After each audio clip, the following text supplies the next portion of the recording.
go through here how to make sure if you've got a 110 pump that this 110 pump is getting fed 110 from a 240 volt circuit. So this is, for example, if you have a plug-and-play spa and you want to upgrade to 240 volts, but the pump itself is still on 110 volts. So we're going to show you which jumper wire you need to move to make sure that your pump is still getting fed 110 volts to operate properly.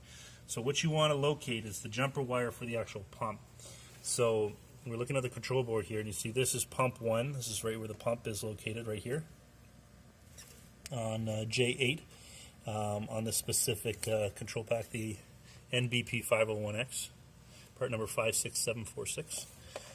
And beside J50 here, J8 is J50. And this pin, this jumper wire, as you see, goes all the way over to one of the pins that goes to J48 according to the wiring diagram, which is on bank number 3.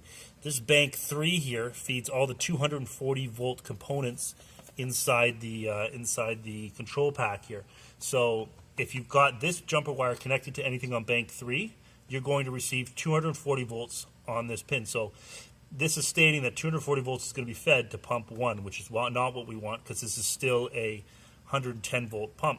So what we're going to want to do is move the jumper wire from J48 up to one of the pins here on bank number 1.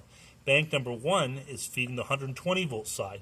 So if we move this jumper wire all the way up to one of these pins, we're now going to be feeding 120 volts to the pump.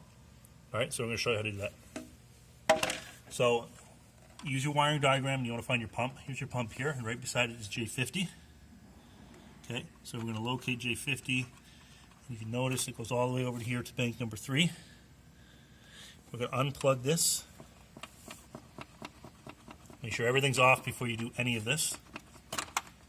And we're going to put it all the way up here. Get it out of here. On one of these pins, any one of them, as long as it's within bank number 1 here. Push it in. Make sure it makes a tight connection. And you're good. Now you're going to be feeding 120 volts to pump 1 here, as that's on bank number 1.